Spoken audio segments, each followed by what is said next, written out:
Jadi kalau kita mau gambarkan posisinya seperti itu.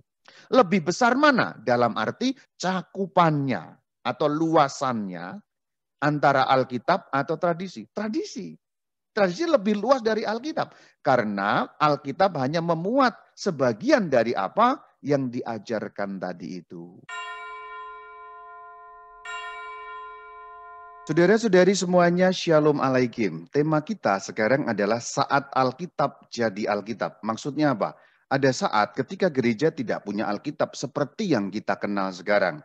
Jadi gereja Katolik sudah berdiri, gereja Kristen yang satu kudus Katolik dan Apostolik sudah berdiri, tapi berpuluh-puluh tahun belum memiliki Alkitab seperti yang kita kenal sekarang.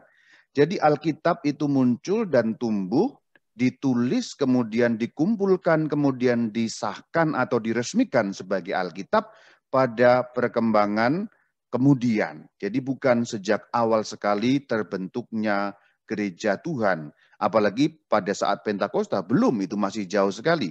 Alkitab belum ditulis, bahkan nanti setelah ditulis pun masih perlu terkumpul karena awalnya berada di tempat yang terpencar-pencar. Setelah terkumpul pun masih ada yang mengakui, masih ada yang tidak. Jadi belum ada kesepakatan yang penuh kitab-kitab apa saja yang masuk dalam Alkitab. Barulah kemudian pada akhirnya gereja atau tradisi suci menyatakan isi Alkitab itu seperti apa. Nah, inilah yang dimaksud dengan judul saat Alkitab jadi Alkitab. Berarti ada saat di mana Alkitab belum dianggap sebagai Alkitab. Atau dalam bahasa yang lebih lugas, ada saat di mana kitab-kitab yang sekarang tergabung dalam Alkitab belum sepenuhnya dianggap dinilai sebagai bagian dari Alkitab. Karena apa? Pada zaman para rasul dan setelahnya, Alkitab itu belum jelas. Belum jelas dalam arti apa? Isi kitabnya apa saja belum jelas. Jadi kalau kita pada zaman para rasul atau pada zaman murid-muridnya para rasul, kita nggak bisa bertanya, isi Alkitab Kristen itu apa ya? Belum bisa, karena memang belum jelas. Itu tidak sejelas kita sekarang kalau ditanya isi Alkitab Kristen yang satu, kudus, Katolik, dan Apostolik, apa saja kitabnya, jelas sekarang.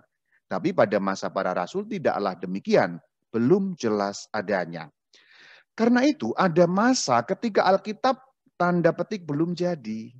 Jadi ada masa dan itu bukan masa yang sebentar, itu puluhan bahkan beberapa ratus tahun ketika Alkitab belum jadi, dalam arti belum jadi apa? Belum jadi seperti yang kita kenal sekarang ini. Jadi ada saat ketika Alkitab ditetapkan menjadi Alkitab. Nah ini sekarang pertama akan kita jernihkan dulu istilah tradisi. Sebab orang bicara mengenai tradisi, tapi seringkali secara umum sehari-hari kata tradisi umumnya diartikan sebagai adat istiadat atau diartikan sebagai kebiasaan. Ah, sudah tradisi, berarti sudah menjadi kebiasaan atau adat istiadat. Umumnya kata itu dalam bahasa Indonesia diartikan demikian. Sayangnya juga orang-orang Katolik di Indonesia yang menggunakan atau mendengar kata ini seringkali di dalam benaknya mengartikan kata tradisi atau tradisi suci dalam arti kebiasaan atau dalam arti adat istiadat. Sebenarnya kalau kita bicara dalam konteks iman Katolik, tradisi tidak sama dengan adat istiadat.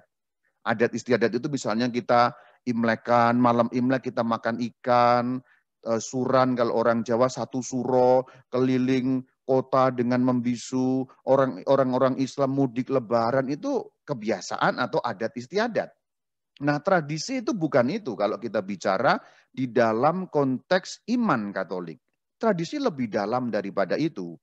Maka kalau kita berada di dalam pembicaraan mengenai iman Katolik, tradisi berarti ajaran iman yang diteruskan dari abad ke abad sejak zaman para rasul sampai hari ini. Silakan digarisbawahi, tradisi adalah ajaran iman yang diteruskan. Yang dalam tulisan itu saya kutip dengan warna kuning, yaitu ajaran iman yang diteruskan. Itulah tradisi. Jadi tradisi mengenai ajaran, mengenai apa yang diajarkan oleh siapa? Oleh Yesus Kristus melalui para rasul. Jadi bukan sekedar mengenai kebiasaan-kebiasaan. Para rasul biasa apa, itu bukan soal itu, tapi mengenai ajaran. Ajaran menyangkut iman kepada Yesus Kristus. Berarti kalau kita bicara mengenai tradisi itu seluruh ajaran tentang Yesus Kristus yang diwartakan oleh para rasul dan diteruskan oleh para penggantinya. Ajaran di situ berarti mencakup apa? Perkataan Tuhan Yesus, firman-Nya Tuhan Yesus, dan juga perbuatan-perbuatannya Tuhan Yesus. Tidak hanya soal perkataan, tapi juga perbuatan-perbuatan Tuhan Yesus. Perintah-perintah Tuhan Yesus, tapi juga apa yang beliau lakukan. Itu berarti kan sebenarnya seluruhnya. Nah, tradisi itu diteruskan.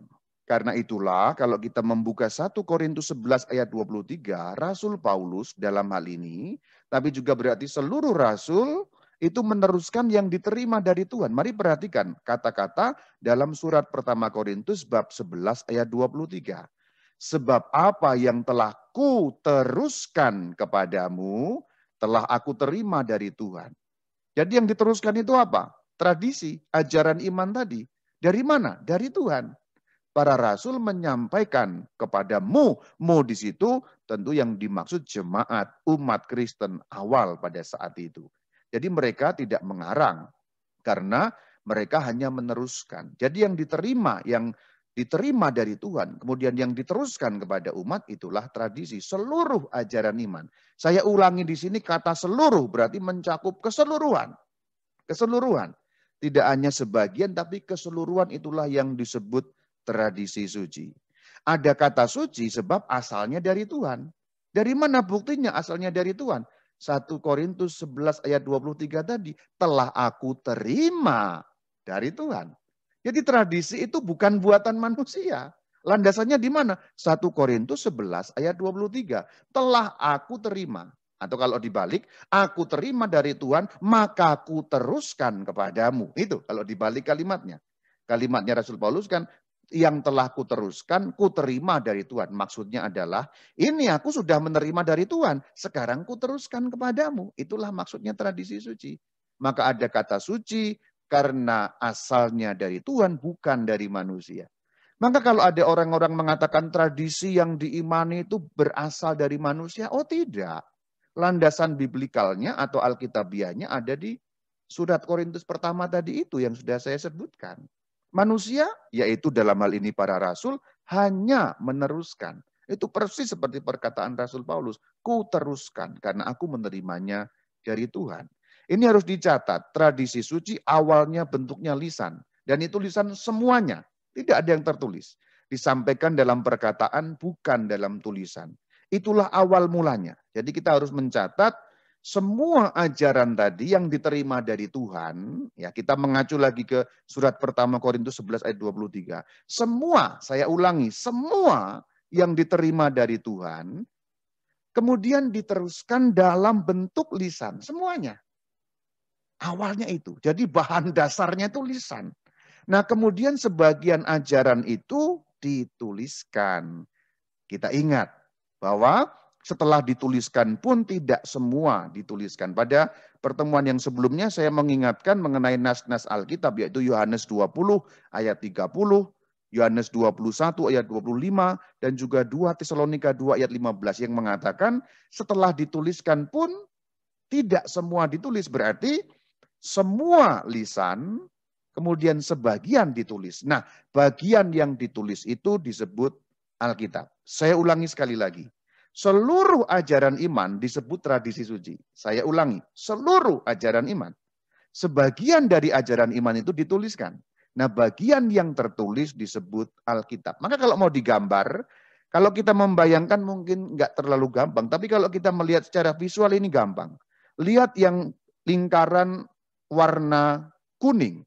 Itulah tradisi suci. Kalau kita gambarkan sebagai lingkaran, yang warna kuning itu seluruh ajaran Yesus Kristus termaktub di sana. Namanya tradisi suci. Itu berjalan puluhan tahun. Kemudian pada perkembangan selanjutnya, apa yang lisan yang warna kuning itu ada yang dituliskan warna merah. Itulah Alkitab suci. Jadi kalau kita mau gambarkan posisinya seperti itu.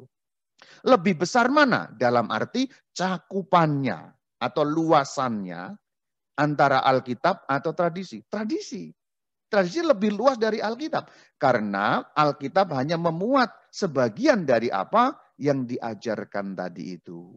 Maka gereja Katolik selalu menekankan bahwa firman Allah atau wahyu Allah itu sumbernya satu, yaitu dari Tuhan. Sumbernya satu dari Tuhan, tetapi cara menyampaikannya ada dua, yaitu yang lisan yang pertama, kemudian yang berikutnya yang dituliskan yang sebenarnya diambil dari yang lisan tadi. Jadi sebenarnya lingkarannya kenapa di dalam? Maksudnya adalah lingkaran yang warna merah yaitu Alkitab, kenapa di dalam lingkaran yang kuning? Karena Alkitab yang mengambil unsur-unsur dari tradisi suci itu. Bukan di luar tradisi suci. Itu bukan dua hal yang bertentangan. Tapi sebagian kemudian dituliskan. Saya kira gambar ini akan sangat membantu Anda sebagai orang Katolik. Dan gambar ini penting untuk memahami kerangka seluruh ajaran iman Katolik. Kalau Anda gagal memahami bagian awal ini atau masih belum kurang mengerti, nanti memahami ajaran-ajaran yang lain akan kerepotan. Masih akan selalu bertanya mana ayatnya. Itu tanda atau bukti bahwa landasannya belum kuat. Maka di bagian ini silakan landasannya diperkuat sehingga nanti ketika mempelajari iman Katolik tentang poin-poin yang lain akan lebih mudah. Maka gereja Katolik mengatakan harus ada keduanya. Gereja Katolik memelihara keduanya. Keduanya harus dilestarikan, tidak boleh hanya salah satu. Meskipun pada perkembangan selanjutnya ada kelompok yang keluar dari gereja Katolik, sekte-sekte yang keluar dari gereja Katolik, atau sebenarnya hanya satu yang keluar dari gereja Katolik, kemudian mereka terpecah-pecah dengan sendirinya, karena yang keluar kan hanya Martin Luther, kemudian diikuti teman-temannya, lalu kemudian mereka terpecah. Ini sejarahnya seperti itu. Tidak untuk menjelekkan siapapun, tapi mendudukan cerita menurut sejarahnya. Nah, yang keluar dari gereja Katolik itu kemudian pada akhirnya mereka menolak yang tradisi suci, menolak yang bagian warna kuning itu. Yang diterima hanyalah bagian merah saja, yang Alkitab suci. Maka mereka punya doktrin yang namanya sola scriptura. Sola hanya atau satu-satunya, solus sola scriptura Alkitab. Hanya Alkitab, tradisi kita tolak. Nah, itulah awal mulanya ketika ada omongan karena tradisi suci buatan manusia. Tapi kalau kita mengacu surat pertama Korintus tadi sangat jelas bahwa tradisi suci berasal dari Tuhan, diterima dari Tuhan. Ingat 1 Korintus 11 ayat yang ke-23. Silakan lihat sekali lagi gambar yang saya tampilkan ini. Kenapa harus dua-duanya? Begini ceritanya. Tradisi suci terjaga dari zaman ke zaman berkat adanya Alkitab suci. Maksudnya, tradisi suci kan awalnya lisan semua. Dengan ada yang dituliskan, maka ada patokan yang jelas. Tapi kemudian Alkitab tidak bisa dilepaskan dari tradisi suci. Kenapa? Karena Alkitab kadang-kadang tidak jelas. Baru menjadi jelas makna-makna di dalamnya kalau kita terangi atau dijelaskan menggunakan penjelasan tradisi suci. Jadi kalau tanpa Alkitab, tradisi suci mungkin juga sulit terjaga karena tidak ada yang tertulisnya. Tapi tanpa tradisi suci, Alkitab juga sulit dibaca.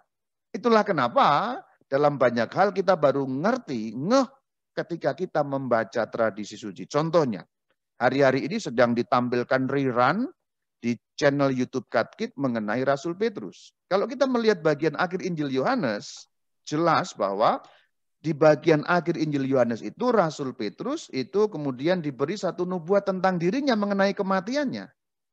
Ingat yang sudah saya tampilkan pada bagian yang lain ketika dikatakan engkau akan mengulurkan tanganmu. Nah, mengulurkan tanganmu itu merentangkan. Merentangkan itu bentuk orang disalib. Itu kalau hanya membaca tradisi suci tidak jelas apa artinya. Tapi ketika membaca tradisi suci sangat jelas. Atau ayat-ayat Alkitab yang sebenarnya jelas tapi kadang-kadang diperdebatkan. Inilah tubuhku. Makna inilah tubuhku macam-macam pada zaman sekarang. Kalau Katolik setia dengan arti yang sudah demikian sejak pada zaman para rasul. Dari mana kita tahu arti inilah tubuhku benar-benar tubuhku? Ini kita sedang bicara mengenai Ekaristi. Bahwa roti Ekaristi benar-benar tubuh Kristus. Dari mana gereja Katolik tahu? Tradisi suci. Kalau hanya mengandalkan Alkitab, orang berdebat mengenai itu karena orang bisa menentukan arti menurut pikirannya sendiri. Tapi bagaimana kalau kita cek dengan tradisi suci? Itulah yang setia. Nah, itulah yang dimaksudkan Alkitab menjadi jelas maknanya karena tradisi suci. Tradisi suci sebaliknya terjaga dari zaman ke zaman berkat adanya Alkitab suci. Saya membuat gambaran. Membaca Alkitab tanpa tradisi suci itu sama dengan main sepak bola tanpa wasit. Kacau. Apa maksudnya main sepak bola tanpa wasit? Orang bisa seenak-enaknya membuat aturan sendiri. Itulah yang terjadi di luar sana ketika kata-kata Alkitab ditafsirkan sendiri. Nah, Anda lihat, di luar gereja Katolik, orang yang mengaku juga punya Alkitab itu menafsirkan seenak udelnya sendiri. Padahal udelnya ada yang bodong, ada yang bolong. Lalu berbeda-beda.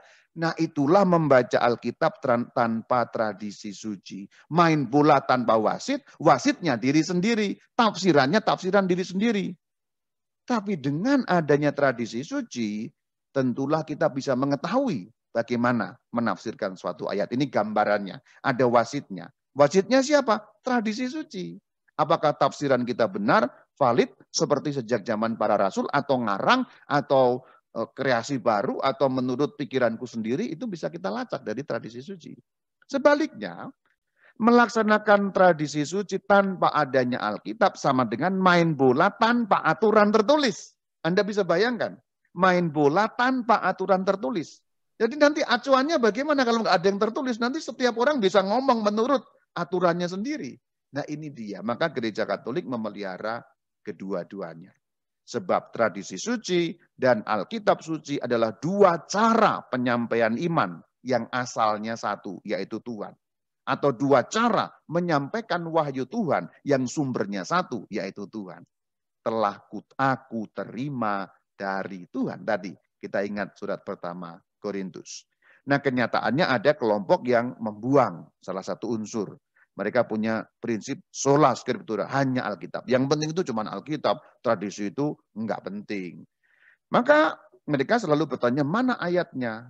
Itu inti pendapat mereka, kalau ajaran iman tidak ada ayatnya dalam Alkitab, berarti tidak usah dipercaya. Karena ajaran itu palsu. Nah itulah inti ajaran yang dinamakan sola scriptura atau inti doktrin sola scriptura. Setiap ajaran harus ada dong dalam Alkitab ayatnya, kurang lebih seperti itu. Kalau tidak ada ayatnya berarti palsu, tidak sesuai dengan firman Tuhan. Haleluya, saudara. Itu intinya. Tapi apakah demikian? Tentu saja tidak. Kalau kita melihat kelompok sola scriptura, ya kita tidak boleh memaksakan pikiran kita memang. Tapi sebaliknya mereka juga tidak berhak untuk memaksakan pikirannya kepada kita. Artinya gereja Katolik sejak semula memang punya keyakinan kedua-duanya harus dilestarikan. Bukan hanya Alkitab saja sebagai rujukan. Karena gereja Katolik tidak menganut sola scriptura. Gereja Katolik tidak pernah menerima sola scriptura. Tidak pernah menerima hanya Alkitab. Karena dua-duanya yang selalu harus dilestarikan. Maka sekarang kita perbandingkan, mana yang benar? Gereja Katolik itu memelihara tradisi suci dan Alkitab, lalu ada kelompok kaum sola scriptura. Mana yang benar dari keduanya? Tentu yang benar Katolik. Ya Romo kan imam Katolik, maka membenarkan Katolik. Ya. Tapi maksudnya adalah benar di sini sesuai dengan ajaran sejak zaman para rasul. Itu ukuran yang dimaksud benar. Kenapa kok ukurannya itu? Karena iman Kristen itu landasannya imannya para rasul. Iman Kristen itu iman, bahasa Jepangnya jelas dan gampang, kopiannya imannya para rasul. Imannya para rasul yang diteruskan. Maka yang dimaksud benar dalam arti iman Kristen adalah seperti yang diyakini oleh para rasul itu. Para rasul apakah meyakini sola scriptura? Tidak. Apakah para rasul meyakini bahwa tradisi suci harus dilestarikan? Iya. 2 Tesalonika 2 ayat 15. Berpeganglah teguh pada semua ajaran yang telah kamu terima dari kami, baik yang lisan maupun tertulis. Yang lisan tradisi suci, yang tertulis Alkitab. Berarti para rasul memegang dua-duanya, meskipun pada waktu itu Alkitab belum ada, kecuali Alkitab bagian perjanjian lama. Karena perjanjian baru belum ada. Memang juga sudah ada beberapa yang tertulis tapi belum dalam wujud Alkitab. Masih surat yang tersebar-sebar. Surat Paulus ke sana ke sini ke sana ke sini. Itu bentuk yang tersebar-sebar dalam arti yang tertulis yang kemudian hari disebut Alkitab. Artinya para rasul memang sejak awal memelihara dua-duanya. Itulah artinya benar di situ. Di sini berarti ada yang salah, Romo. Ya mungkin tidak salah tetapi tidak tepat atau meleset. Dalam arti tidak seperti itulah para rasul beriman. Tidak seperti itulah para rasul meyakini. Dan para rasul bukan kelompok sola scriptura tentu saja. Kalau para rasul kelompok sola scriptura, pasti Rasul Paulus mengatakan, berpeganglah teguh pada ajaran yang kamu terima dari kami dalam bentuk yang sudah kami tuliskan. Lihat, jadi seandainya para rasul adalah kaum sola scriptura, pasti pesannya seperti itu. Surat Yohanes yang kemarin sudah saya ungkapkan, juga tidak akan berbicara, aku ingin menulis tapi aku tidak mau dengan tinta, aku mau ketemu kamu. Tentu tidak akan begitu, tentu dia akan tuliskan semua kalau para rasul sola scriptura. Kenyataannya tidak demikian. Berarti yang benar adalah iman Katolik. Benar di sini, ingat, dalam arti cocok, sinkron, setuju, akord dengan imannya para rasul, dengan apa yang diyakini oleh para rasul. Yang diyakini gereja Katolik dengan demikian sama dengan yang diyakini para rasul. Berarti sampai hari ini persis sama. Itulah artinya benar dalam konteks iman. Jadi bukan salah satu. Seperti sudah saya uraikan tadi itu. Karena Alkitab memang berasal dari tradisi suci. Seperti yang sudah kita lihat dalam gambar warna kuning dan warna merah dengan bagan tadi itu yang pasti akan memudahkan Anda untuk memahami. Sekarang tidak untuk menyerang sola scriptura, tapi untuk menyatakan bahwa gereja Katolik benar. Seperti pernyataan saya awal tadi, untuk mempertanggungjawabkan apologetika tentu saja. Ya, apologetika sesekali memang harus menyinggung yang lain, tapi saya selalu dalam konteks bukan untuk melecehkan atau apa, tapi untuk mendudukan perkara, supaya orang Katolik paham dan mengerti bagaimana duduk perkaranya. Itu. Saya tidak ada urusan dengan orang agama lain, dengan orang yang sola scriptura. Urusan saya hanyalah dengan orang-orang Katolik yang ingin mendalami imannya, yang mau tidak mau bagian ini harus bersinggungan dengan agama lain. Kenapa harus bersinggungan dengan agama lain? Ya dulu semuanya Katolik, kemudian ada yang keluar. Berarti kan ada sambungnya. Bahasa gampangnya, ya salah sendiri dulu keluar dari Katolik gitu ya. Ini bahasa bercandanya ya. Karena itulah maka jadi ada kaitan. Nah di sini sekali lagi saya tegaskan, urusan saya adalah dengan orang-orang Katolik yang ingin mendalami imannya supaya tidak sampai keracunan paham sola scriptura. Sebab berbahaya sekali ketika orang Katolik keracunan paham sola scriptura. Nanti dia bisa menggerogoti imannya sendiri. Mempertanyakan imannya sendiri. Loh ini kan nggak ada dalam Alkitab. Mana ayatnya? Lama-lama dia seperti kehilangan iman karena beberapa ajaran. Dia merasa ayatnya tidak ada. Nah ini yang saya katakan. Ketika bagian ini kita tidak kuat, nanti mudah sekali.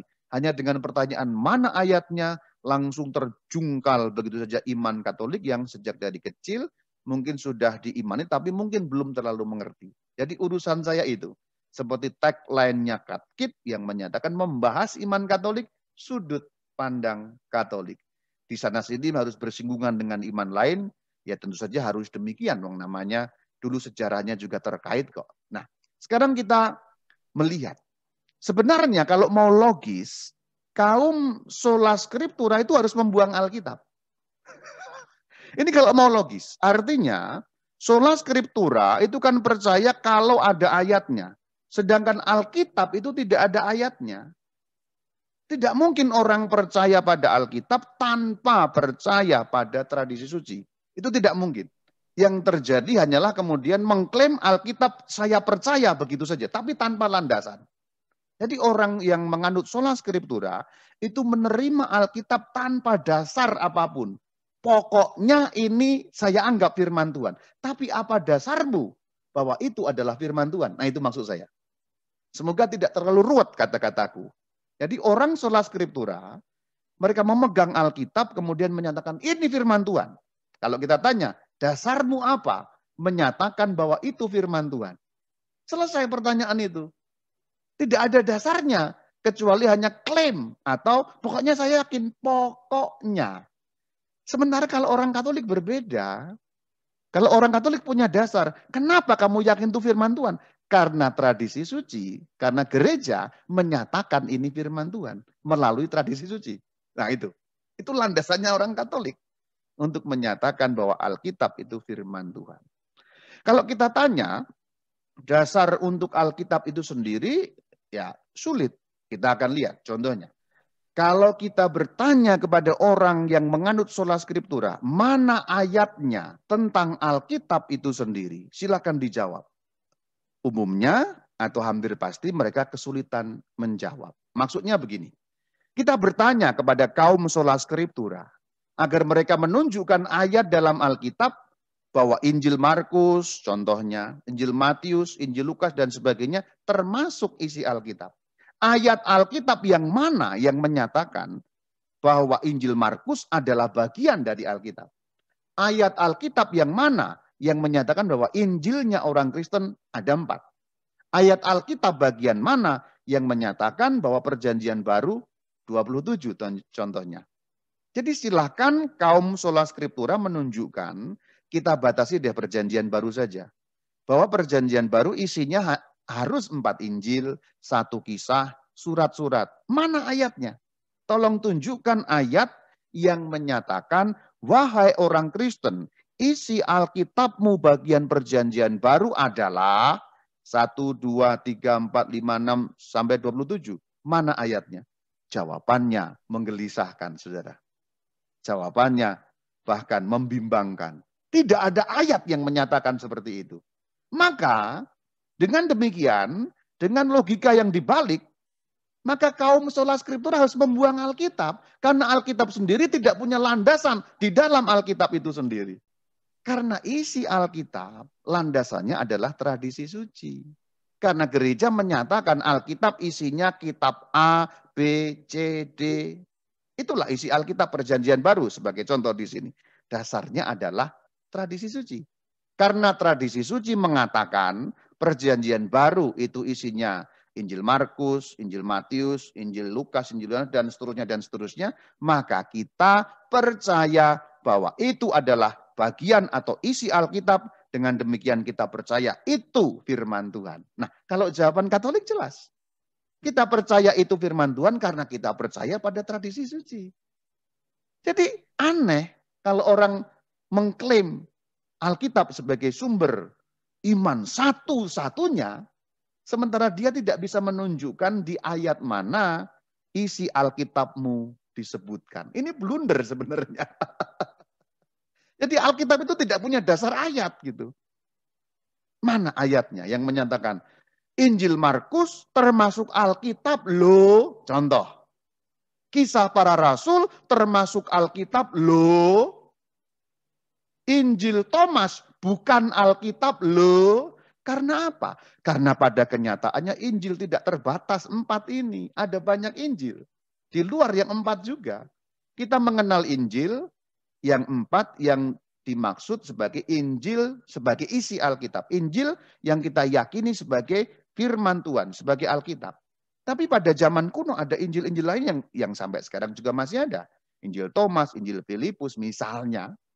Kenapa itu tidak masuk Alkitab? Kenapa hanya 4 ini? Mana landasannya? Mana dasarnya? Kalau itu dikembalikan pada akar-akar sejarahnya, konslet kaum sola scriptura menjawabnya. Itulah kenapa gereja Katolik tidak sola scriptura.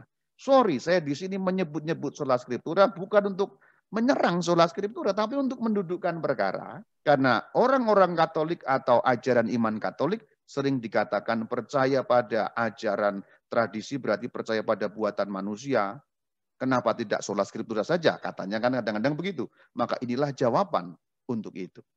Semoga Anda sebagai orang Katolik juga sedikit maju mengenai hal ini, bahwa sebenarnya Alkitab kita terima dari tradisi suci, atau dalam bahasa yang lebih lugas, dalam bahasa yang lebih Jepang lah, katakanlah begitu. Kalau kita mau nyatakan dalam bahasa yang lebih Jepang, Alkitab suci itu muncul dari rahim tradisi suci. Alkitab suci hanya ada di muka bumi ini kalau ada tradisi suci. Itu. Jadi Alkitab ada karena ada tradisi. Hanya kalau ada tradisi, maka bisa ada Alkitab. Alkitab takkan pernah ada di muka bumi kalau tidak ada tradisi. Karena apa? Karena tradisi itu ajaran iman seluruhnya. Selanjutnya, bahkan ketika ajaran iman sudah mulai dituliskan pun belum utuh Alkitab seperti sekarang. Kenapa? Karena tersebar-sebar. Saya kasih contoh. Injil Markus itu ada di Roma.